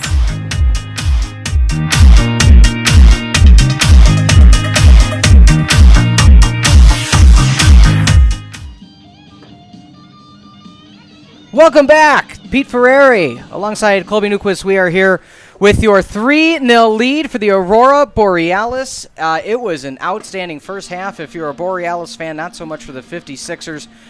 Colby, you questioned what they may have spoken about during that halftime break. If you're the 56ers, what are you doing here in this second half to try to come back or at least maybe put one on the board? Well, they got to take chances. They've got to get people into the box. They've had enough of the ball, and we talked about set plays all first half, corners, throw-ins, and getting people into the box. That's just going to be the biggest thing. They're going to have to gamble. If they want to get back into the game, they're going to have to send numbers forward. As we look at your home Borealis, again, they're going to be going left to right. In the home Blues, outstanding kits this year. You got a 3-0 lead. Do you keep the foot on the pedal, or do you say, you know, let's just make it through the second half, injury-free, and take it into the next game? I'd imagine they're going to have a bit of balance of both. I think we're going to probably start to see some subs as the game goes on, but as long as they don't give up any real chances like they did in the first half, I think they'll be content. I'm sure they'll want to add to the score if they can, but otherwise I don't think they're going to be too gung-ho to get forward and leave gaps at the back. We're going to get to the schedule in just a second so we can see the remainder of the year. Again, just a recap. In the third minute, Chris Freeman getting a goal. Within a minute, Christian Batangelo getting the goal. And then in the 22nd minute, Ryan Olens. As we look at the schedule here, right away next week, an away game against the Bavarians of Milwaukee, Cedar Rapids, and then we will get to more of that schedule in just a bit. But not to look too far ahead, but if they come away as we may think at this moment with the victory, Milwaukee, tough competition. Yeah, Bavarians, they won the league last year. They're a very established team. They're going to be very competitive. So Borealis is going to have all hands on deck. They'll have a bit of time to gear up for the game, and if they win this game, which it seems like they might, it'll give them confidence going forward, especially if they can keep the clean sheet. Well, right now I feel good luck that, they have the lead here and they won the first game. They may be asking us to do the away games. You don't know. But as we see, there's a corner attempt for the Borealis, for the 56ers. They're going with the right foot attempt. They're marking back far on the post. Header, Novak tips around, hits the top, still in the air. Save, Borealis. Oh, what a sequence, Colby. Yeah, it was a lovely ball in, and that was the first time that you saw 56 players crashing that box and getting chances, and they almost pulled one back just off the bar, and Marquez does a good job to get the rebound. As we see this again. And it looked like Novak going in, came off Batangelo. Referee eventually blew for a foul, but it's good for Marquez to recover and grab the ball and hold on to it. What a sequence. As we said, still 3-0, barely after that, hitting the crossbar. That's arguably the fourth or fifth attempt that Novak has had off a header. That's the first one that's been on target, or close to being on target, I should say. Yeah, I imagine that's just what the 56ers manager will have wanted, for them to go out and try to get one early. A chance will spur them on, and Borealis just have to keep their nerve for the next 5 minutes.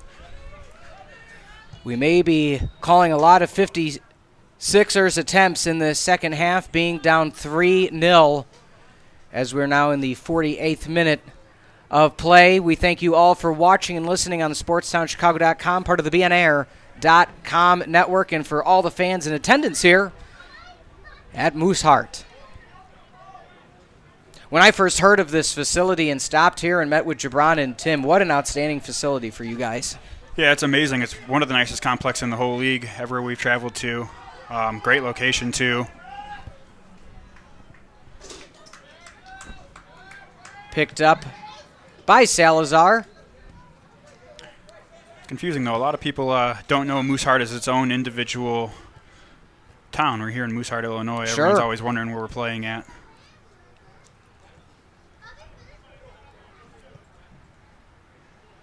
Throw in to Novak, headed away. Again, all the throw-ins, they just haven't had the either height or distance to get to the 56ers. That is a long back pass to the goal keep. Salazar. I'm shocked they haven't used, and this could just be my perception, they haven't used the far sideline much. The 56ers, either direction they've gone in so far. They've really tried to keep things in the mid. So let's see if they try to spread out the Borealis. I think that's why, at least seemingly, the Borealis have had the advantage on the defensive side. They've always had the correct angles. Yeah, and it looks like there's been a tactical change here from the 56ers. It looks like Novak's slid in side up by himself, and it looked like for a second there that Vital was playing as a defensive mid alone. We'll see if that continues. It looks like there's even 3 in the back. Well, maybe it's still 4 for 56ers. But a tactical change to see if they can get something generated. Smart play by the 56ers. That again, the reason I say smart play is I have seen them be, attempting to be too aggressive and giving Borealis a quick possession. Pass it back, reset up your offense. Exactly. Yeah, that's what they need to be doing a bit more of. Too many times, I think, in the first half they dribbled into trouble and allowed Borealis to hit him on the counter. You're exactly right.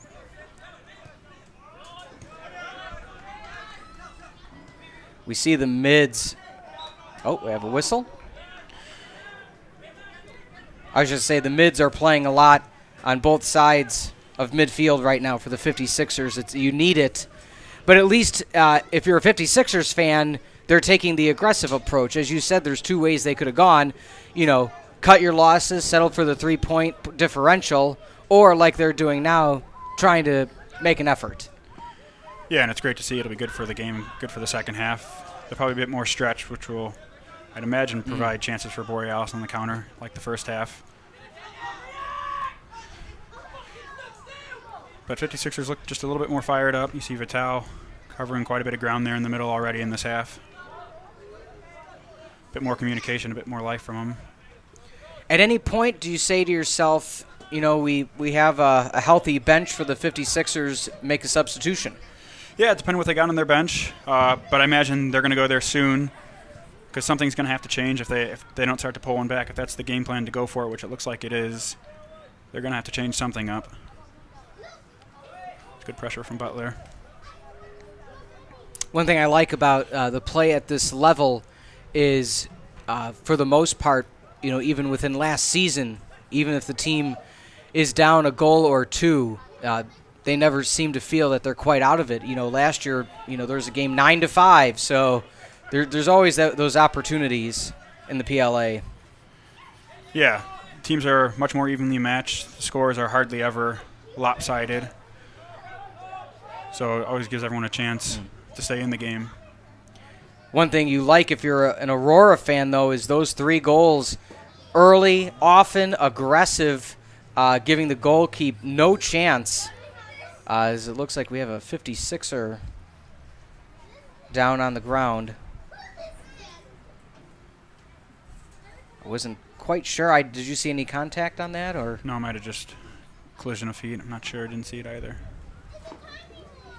Looks like he'll be okay. While we have a moment, we want to remind all the Borealis fans this game brought to you also in part of the Holiday Inn. As you cheer on the Aurora Borealis soccer team, keep the summer fun going with your family with the Holiday Inn Aurora North Naperville Summer Shop and Play Vacation Package. Again, there's another good ball in, but no one from the 56ers going and attacking it.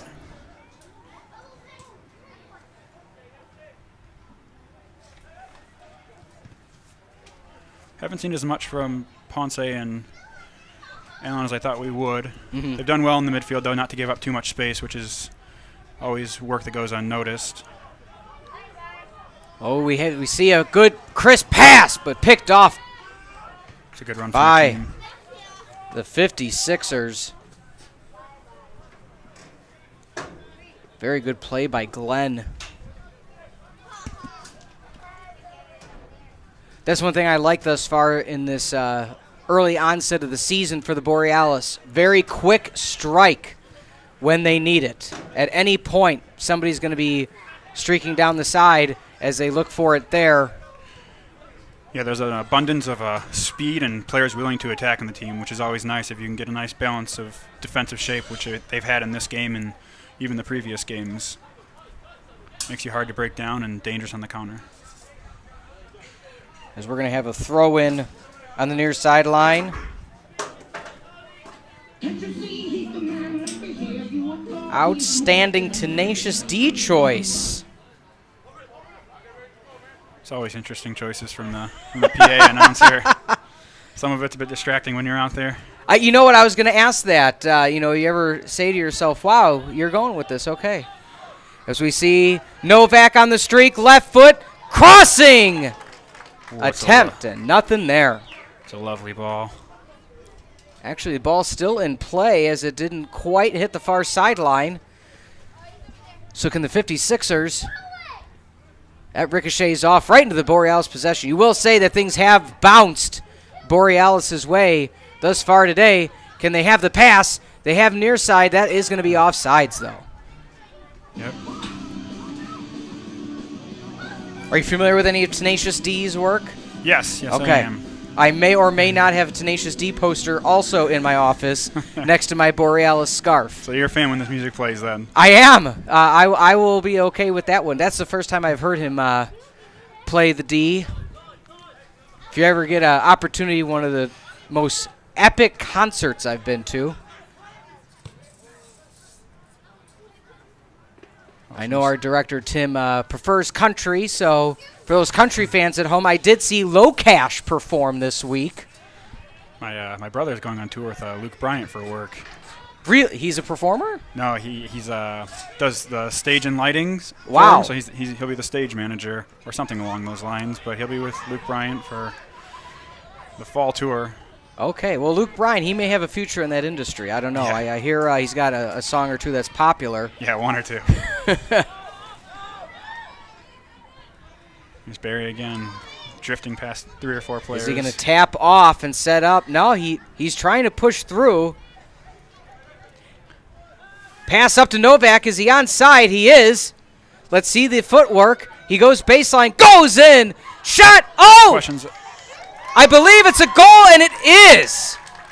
56ers get a goal that ricocheted around a bit. I had thought it had hit the line. Colby, please break down what we're watching. Well, it was great skill from Novak to get to the end line and cut it back. That's what you want.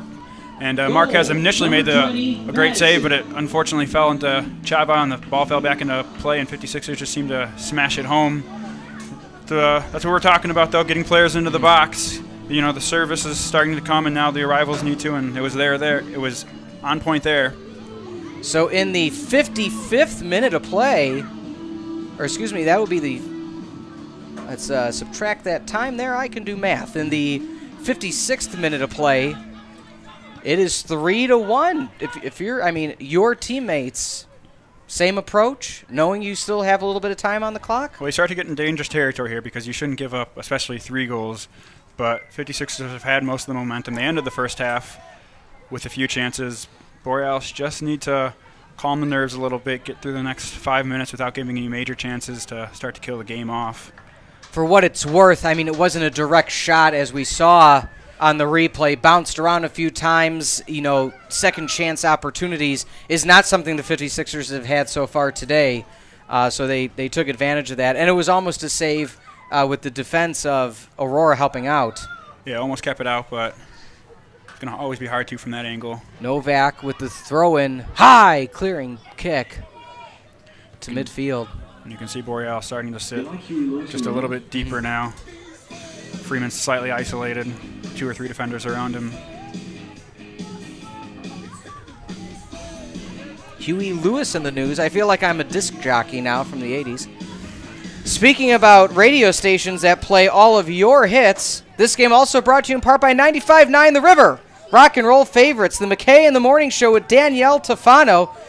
Your requests from noon to 1 on the Rock and Roll Diner with Beth Reynolds doing the cruise with your ride home with Mitch Michaels. Again, 95.9 The River.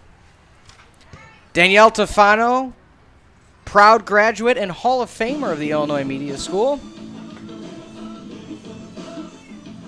Okay, Amadeus, sure.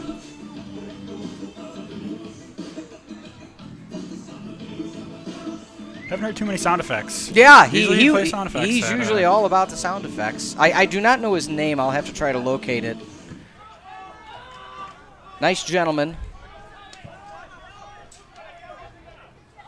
And here we go, Barry again, going with Garza.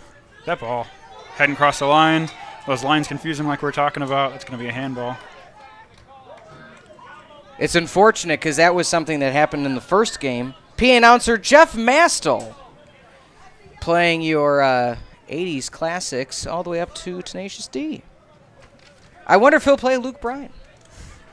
Shake it for the birds, shake it for the bees, shake it for the catfish swimming down deep in the creek. I'll assume that's a little Luke Bryan. Not much of a country guy.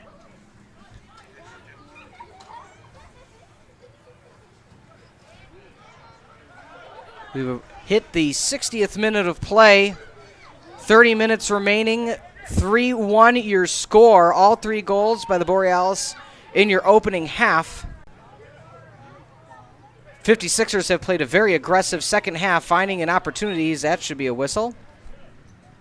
At what point, you being a player yourself, at what point when you see an opportunity like that, do you say, you know what, let's just stop the action, stop the attempt, because we have a long outlet pass. Is that going to stay in? It does. As that one rolls back very near side. My question was, at what point do you say, hey, I just need to stop the momentum of the opponent and let's reset? Well, it should have been the mindset after the goal to get out there and kill the play off. Don't let the 56ers move the ball, create more momentum, and Borealis has done a seemingly good job of it the last couple minutes here. I feel like the onslaught has died down just a little bit from the opening 15 minutes.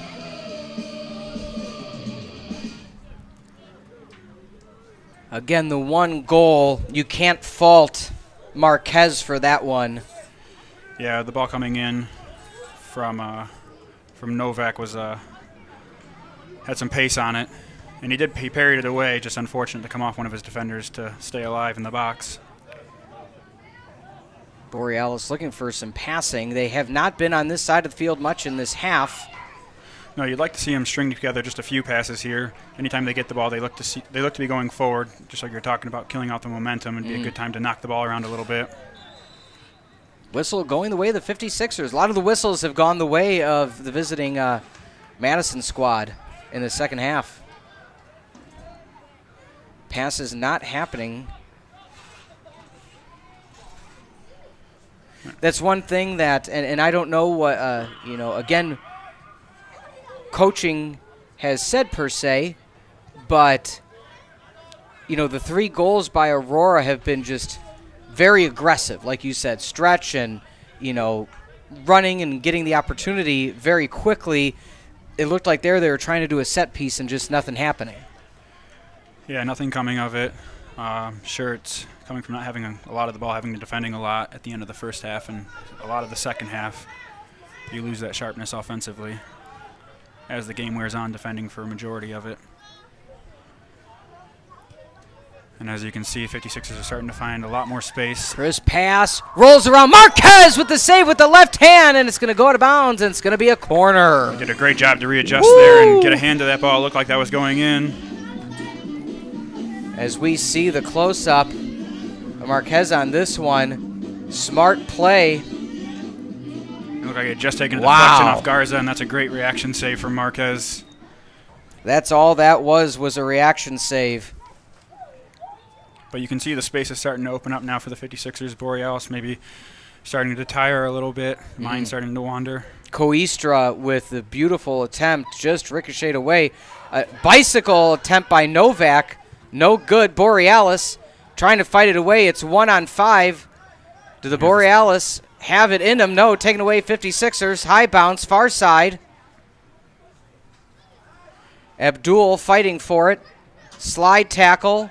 Bounces mid. Garza tips far side. Beautiful pass. No outlet there. All players onside right now for Borealis. Let's see if they have that passing as Colby requested. Hits off the ref. Goes back to the 56ers. Near side, Barry. Barry with the long stride, beating the Aurora defense. Picked off. Chava does well. It looks like Barry hasn't beat for pace, but Chava does well to recover. Smart play there, I think, by Borealis. Clearing as far as you can, allow your defense to set. Yeah, no sense of playing with it there, especially when you're under that much pressure. Like you said, get the ball off the field, reset, get your shape again, find your marks. Freeman, the only player past mid right now. Misplay! Do we have a left-footed attempt? Whew! A lot of fans you might hear in the crowd. Whew! That was a close one. Hard to see from our angle. Referees on point this eve.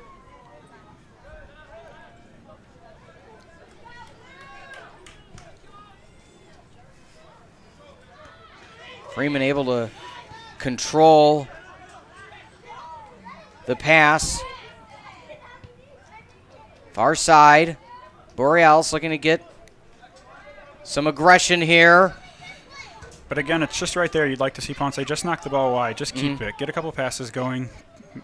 Put the 56ers under just a little bit of pressure and give your defense a little bit of a break. I'm sure Garza and Salazar trying to catch their breath. Well, it seems as well that they're putting themselves into a trap situation. Chava's got a lot of ground to cover here. Footwork to the inside, going back out, then in, chipped away, and a whistle. Wow, close call. Going the way of the 56ers. Yeah, seemed a bit soft from the referee, but. And that's exactly what Freeman is saying right now. In the 65th minute of action, just over 25 remaining in this contest. 3-1 your score still. They're right at the 31-yard mark. They've been aggressive before. I don't see him stopping now. Yeah, I was just going to say, the conversation we had in the first half, do you put it on target or do you put it into the box? Surprised Boltman isn't on this after the thunderbolt we had in the first half. Looks like they're going to be serving it in, though. Abdul chips left foot. Novak going too far. And that one's going to be a goal. He ran all by himself, though. I wonder if defense knew had gone offside, but he was all alone if that ball had gotten to him.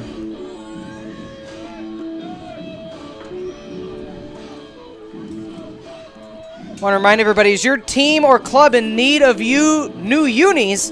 If so, contact our team crew today, team@soccer2k.com. Home to over 50 high schools in Illinois. Home to over 35 clubs in Illinois. Home to over 10 rec programs. Illinois.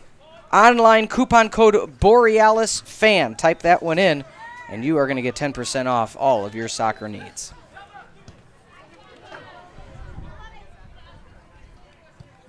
That's a good play by Borealis. My question to you is, what are they going to have to do? They are allowing that near side pass to Barry all second half thus far. It looks like a little bit of a mismatch there. It looks like Chava's starting to tire just a little bit, and Barry's obviously got him for speed. So he might need just a bit more protection in front of him with Hakeem coming back to help him out.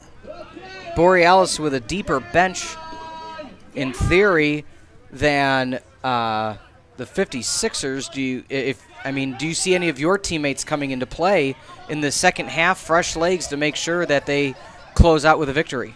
Yeah, there's definitely some fresh legs. You know, Eric Perez is out there. He had a great start to the season. You think that he's eventually going to see himself on the field, just give a bit more defensive stability. Borealis attempt just over the crossbar. And it looks like Sergio Noriega might be warming up there on the far side to come into the midfield. He'll provide some steal and some defensive cover for the back four if that's the case. You have gone through a coaching change from not only your collegiate career and throughout your tenure as a soccer player, but here with the Borealis, what have the differences been within the coaching staff from year one to year two?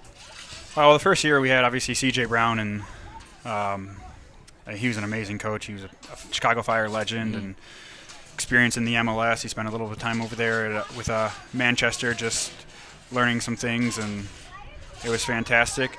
This year, Brett has a a bit understanding of the players, a bit more cohesion within the team. Not anything that CJ didn't do, but just we were all new together last year. Sure. But a little bit different. CJ treated us like professionals. Our game day to day, practice to practice. Where Brett understands that some of us are. Looks like there's a player down in the box. They're going to hold the. Wasn't quite able to see what happened as that was away from the play. I think it's just fatigue setting in. It might be Chava. It's going to be a corner. Taylor Pill going to come in with the corner at the near side. What have you seen so far? Again, so many corners now for the 56ers. What have you seen them do? Have they stayed the same pace? Have they switched up, what they've been approaching here? The delivery's been a bit better from the few that we've seen, and there's a deeper ball, but still a decent delivery. Puts it back into a dangerous area. It's a goal! Another goal by the 56ers. We were just talking about if they switch things up, header to header, back of the net. I did not see hardly any Borealis players moving. As we check the replay, brought to you by BeOnAir.com, Novak brings it back into play, and Abdul right over the head of Marquez in the 69th minute. Colby, it's a brand new game. Yeah, it's game back on, and this is what Borealis didn't want. Fell asleep a little bit up 3-0, thought they were in cruise control, and the 56ers coming out strong, coming out with more life to them, and that was wonderful from Novak to play that ball back across rather than try to put it on target himself, and 56ers able to take advantage. Service is much better this half than it was the first half from the 56ers. 3-2 now your score. All second half 56ers. I can't recall if there's even been one good attempt on goal by the Borealis in the second half. Many by the visiting Madison 56ers, allowing this game to be one away. 56ers now in the attack looking for the equalizer. Yeah, it looks like that change of Novak going up top by himself has seemed to really put the Borealis defense under pressure. He seems to be a bit more direct, intelligent when he has the ball. He's making good runs. As 56ers again have possession on the Borealis half of the field. Beautiful night here at Mooseheart. Clearing pass. That one's going to bounce. Just anywhere will do for Borealis right now. Like you said, reset. Get your shape. Very unexpected second half if you're a Borealis fan. Right now, time cannot tick quickly enough. If you're Aurora, and if you are a fan or player of Madison, you realize you have 20 minutes left in this match. It's going to be a very long 20 minutes for Borealis if it continues like this. Mid-play, without clearing it away, Borealis looking for something on the offensive, and that's going to be offsides. Not much Freeman can do there as he is holding off, but you still have to be aggressive. Yeah, it's a combination of the two. I think sometimes people forget that while the runner has to time his run, the ball has to come at the right time as well. Not much he can do. He's very isolated right now. That's one thing we've seen this whole second half is Freeman is, he's on an island, and the 56ers have been able to defend that. Freeman tips it back in, but that goes right to the possession. Yeah, he's going to need someone just to play off him just a little bit, so when that ball comes into him, he has someone he can knock the ball into. Looks like Sergio Noriega is about to come on for Borealis. You've seen all three goals by the Borealis have been very quick, so hopefully this difference. The exact same thing. Oh, we have some players getting into it. That white and yellow line causing some confusion. Yeah, sure is.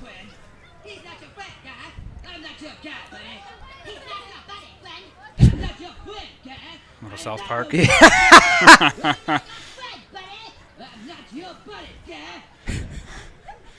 Really dragged that on. Yeah, he let that one go, as we already have another throw-in. Throw-in to throw-in brought to you by South Park. Chip over the top, left foot clear. Borealis, Freeman not able to head that one, but we look like we have an offensive attempt by the Borealis. That one goes out of bounds. That's going to be a throw-in by Aurora. What do you do here? You still have the 1-point lead. You do have a good throw-in. Here's the substitution. If you want to give us a brief a debriefing on your teammate. You know, for Borealis, the biggest thing right now is they've got to find some possession. They're defending a lot, and as I've said a couple of times, the longer they defend, the harder it's going to be. They need to get the ball. They need to knock it around a little bit, ease some of the pressure on their defense, and kill some momentum from the 56ers. And it looks like Noriega's coming in on this right side to hopefully help Chava out a little bit with Barry, because Noriega being more defensive-minded. Let's see. And Allen dribbling himself into some trouble. Throw in 56ers. It's been a very aggressive second half by Abdul Koistra, as he has had a firm hand in both goals by the 56ers. A sliding Borealis player, no call. And it'll be throw-in for Madison. We're in the 74th minute of play. Header Borealis. Likely to be controlled by the 56ers. That's another thing, is chipped away, and it's going to be offsides. Don't forget, kids. A lot of the bounces in the first half were going Aurora's way. Right now, 56ers, each and every pass is being controlled.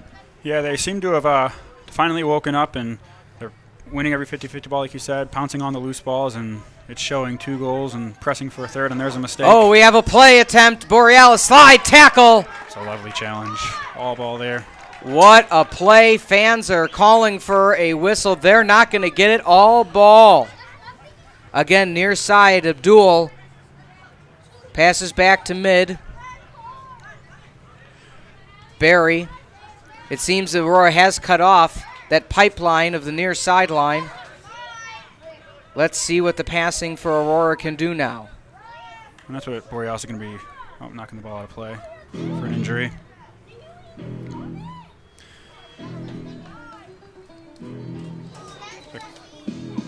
It's going to be Francis Delgado to replace Olin.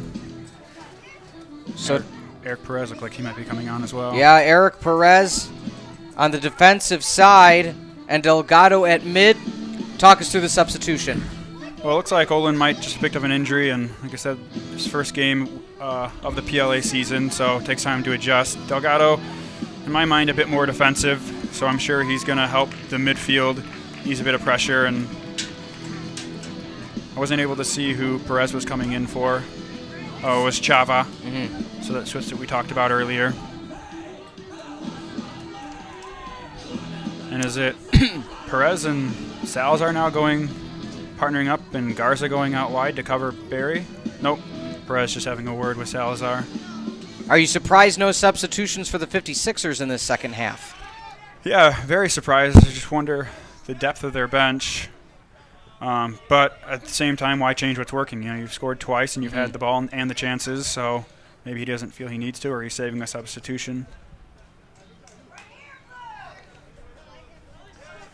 We're now in the 77th minute, throw in, and that's going to be ricocheted right out of bounds, and possession's going to go to Abdul and the 56ers. Again, not a clean second half for Aurora so far. Nice header in. Held by the Borealis. Smart header to get control by the 56ers. Back to Borealis. Pass, near side. Recently checked in Noriega. Back to Perez. Perez challenged by Novak. Novak takes possession. Novak has numbers. He looks near side for Perry. Doesn't take it. Holds on. Long shot. That one goes far right. Very ambitious. Well, he's gotten confidence in the second half, so you can't fault per se for thinking he had the opportunity. And here is a substitution. Yeah, it looks like it's a defender coming off and a forward coming on. Herrera. It's going to go up top with Novak, it looks like. Looks like Lobinger is dropping back to outside defender. De Jesus Herrera checks in. Numbers for Borealis. That one chips out of bounds. Smart defensive play by the 56ers. That's what we didn't see in the first half, is all right, the offense for Aurora is coming. What are we going to do? Well, they let them try to do too much. Right now, stop the play, set up what you're trying to do, make Aurora throw in, because Aurora hasn't had the most successful throw-ins in this game. No, they haven't, and maybe that was a word at halftime from the coach just to clear the ball out rather than try to play with it and play your way out of trouble as it was working against them. Getting possession is Barry, splitting through to Novak. Perez boxing out. Smart defensive play by Perez. That's a substitution move right there. Yeah, he's a very physical player, very quick. No nonsense. What does Aurora have left in the tank? Can they separate and make it back to a 2-goal lead, or do the 56ers have the equalizer in them? That one's on sides, kicked away by Salazar. That was a close one. Good goalkeeping from Salazar, being alert, hasn't had much to do all half. Perry getting in the way of Perez. We have a whistle. That's going to be a push. That's going the way of Borealis. And Perez, for the first time all night, has seemed to get the better of Allen, or Barry there twice. Sorry, confusing Barry with Barry Allen the Flash.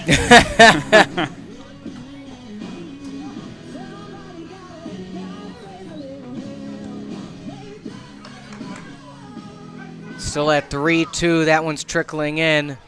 Salazar. Nice throw to the far sideline. Not played properly. A bit of miscontrol. Good recovery from Butler. Works very hard off the ball. Borealis have numbers if they can chip forward. Let's see. They are trapped in that sideline again. Passes up. That one, ooh, just go. All of them. That's what was working in Borealis' favor in the first half. All the passes were slowing down just in time for Borealis to take a clean shot. This one, you notice anytime they're going for that outlet pass, Salazar being the aggressor, getting up there as quickly as possible within his box. Yeah, Borealis just overplaying the ball just a little bit as they're trying to play it in, and like you said, Salazar's done a great job reading it. I like Perez's aggression so far. Good substitution.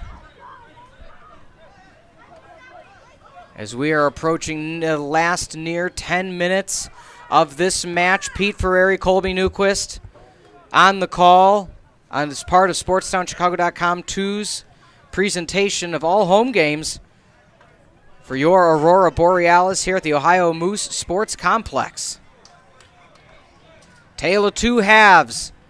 2 goals in the first 5 minutes of the entire match by the Borealis, getting their third in the 22nd minute, all second half, 56ers. As we reset the action here. And that one, again, Perez, Novak chips in. A few Borealis players clumped together, goes off the side of the head of Perez. But they've taken out that, they've cut off that side passageway for the 56ers. Yeah, that was the outlet for the 56ers. Barry finding Novak, and Perez has done a good job silencing him thus far. Still 10 minutes to go. You would imagine 56ers would have one more chance at least, just the way the game goes. Moistra is calling for it, or Coistra, sorry. Borealis playing stronger at the mid since the substitutions and that second goal. Not allowing the easy passes. Let's see if they can swing all the way around to Delgado, as there's a lot of traffic on the far side. The first bit of possession Borealis has had in a while, and Perez plays to the inside, takes it away. He keeps it in bounds. He cuts in. Strong tackle again by the 56ers. And that one goes out of bounds. It'll be throw-in for Aurora. Smart play by Perez. Backtrack. Novak trying to be aggressive. And Garza, smooth as ever, rolls his way out, and great ball into Delgado. Header near side. Campbell versus Abdul in the first half. That may have gone Campbell's way. Or Freeman, excuse me.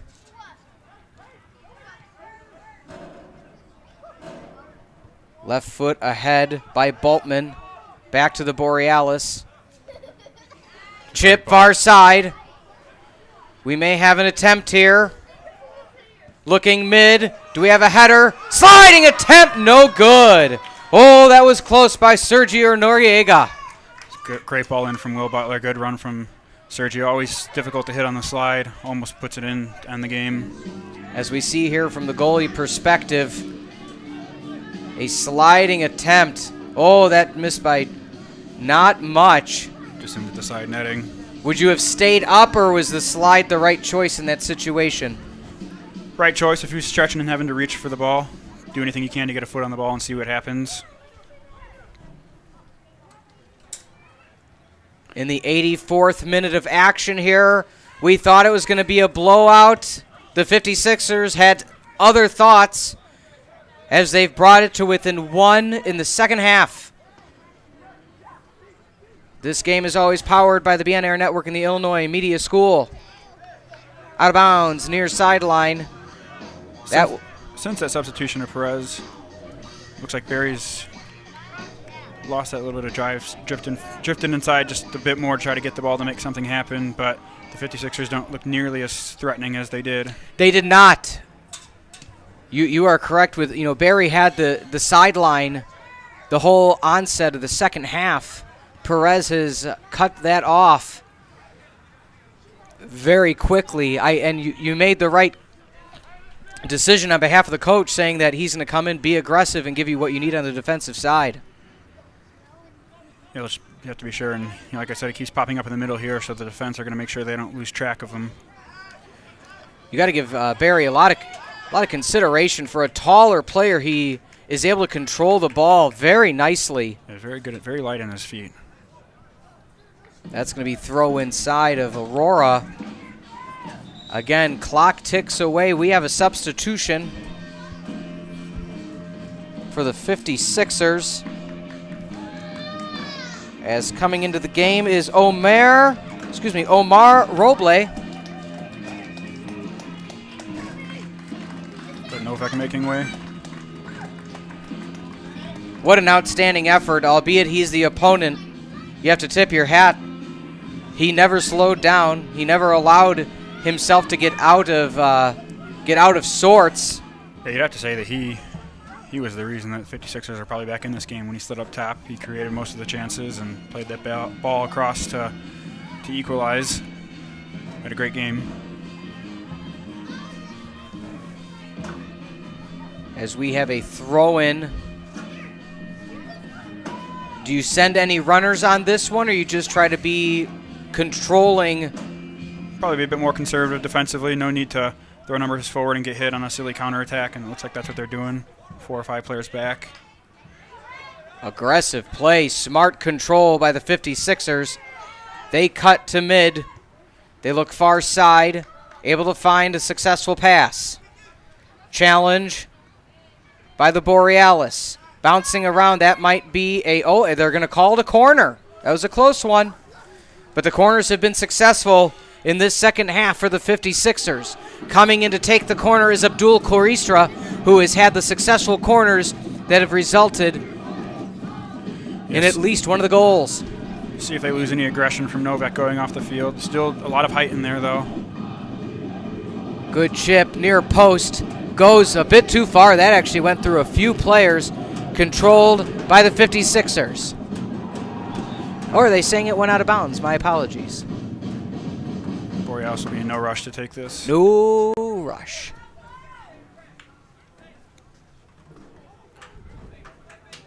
Another substitution. At this point, you're just trying to get any pair of fresh legs to make the runs. Needed to possibly get 1 or 2 final attempts. Yeah, they're going to have to find something here in these final minutes. As checking in is Keegan Thompson for the 56ers. Pass to mid. The aforementioned Thompson. Kids, stick around after the game. You can go down passes to the far field, to Boltman. meet the players and get autographs. It's a poor giveaway. Delgado, see what he'll do here. See if Borealis can keep the ball a little bit. And that one goes off the side. Good control from Freeman. What are they going to do? He looks mid. Is he going to take an attempt? He's going to pass back. Long shot, blocked away. Possession stays Borealis. Chips near side. Will Butler goes mid. Ricochets away, and that's going to be the first corner in a long minute for the Borealis. Yeah, it's good play from Borealis to keep the ball alive and keep the ball moving from one side of the field to the other. One thing I liked about that as well, Colby, was they weren't quick to make an attempt that wasn't clear. They swung to the near side. We have not seen them go near side most of the second half. Yeah, that's what they're going to need here in these closing stages is just to delay, don't give anything away silly. Looks like they may play a short corner here. Keep the ball there. And that they do. If any two players keep the ball in the corner, it'd be And that's going to be a throw-in. Talk us through that strategy there. Is it merely for time? Yep, just time wasting. Keep the ball in the corner. Worst comes out of it. The opposing team gets a goal kick. No harm done. Looks like Freeman will head back there. Chipped away. Still Borealis possession. Outstanding footwork against the trap. Pushed down, and they're going to call the corner. Good work from Freeman. Abdul Koistra not the most excited with that call. Yeah, and that's the point of going to the corner here. You win out of the corners, small throw-ins, you keep the ball here, you kill momentum. I'm sure 56ers are starting to grow frustrated. They're going to want to get the ball. Let's see what they do. They actually might clear out and make the goal kick, or make the corner, excuse me. And they don't. They tap near. That's why I'm not a coach. And that's going to be another corner. This clock, this is taking over 60 seconds away. And you're, for those at home, Colby is all smiles knowing this is all strategy right now. Yeah, it's the boring part of the game, but it's very necessary. A lot of experience goes into these small little gestures here rather than tossing the ball into the box. We've reached our 90th minute here. Assuming with the 2 goals and a few injuries, that will be a goal kick. 2 to 3 minutes of stoppage again? Yeah. Referee signaling was at 3 minutes, it looked like. You have better eyes than I. And I had LASIK. 3-2, still your score. 56ers looking for the equalizer here. Roughly 3 minutes of stoppage is what we've seen as the signal from the officials. Do the 56ers have one more push left in them, or will the Borealis squeak away with a close victory, having been up 3-0? Pass near side. Shot. Oh, it's off the sidebar. Oh, Nelly, that was close. Lovely vision from Butler and great run from Allen. Just a bit unlucky to hit the inside of the post. Tip up. Oh, and they're going to say offsides. That was a close one. As we see here, let's see if we get the angle. Wow, what a close play. Lovely strike from Allen. Keeper had no chance there. In the first minute of stoppage time here in the second half, 3-2 your score. SportsTownChicago.com. Pete and Colby on your broadcast this evening. We thank you for joining us in what has turned out to be a very close contest between Madison and Aurora. Short ball from the keeper. And here's Freeman. Streaking away. Freeman over the top. Goal! Let there be light, you Borealis. Flex City. Little Cristiano Ronaldo celebration right there. As we see, right foot in and there. Buried it. It's a very emphatic finish. Knew exactly what he wanted to do, and that'll be all 3 points. Lovely finish from Chris, who's had a good game. Hard when you're isolated for that long in that second half, but it's done well. 4-2. And most likely that's how things are going to end. The official... He'll get a card for that. I believe so. Just for excessive celebration.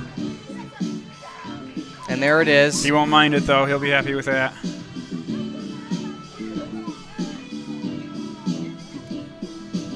'56ers have to be devastated as they had so many attempts and were trying for one more.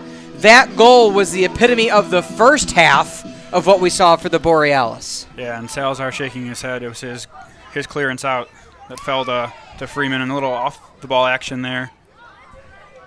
But again, as we stated, as we're in the final minute, we believe, of stoppage, that was the deficit of the...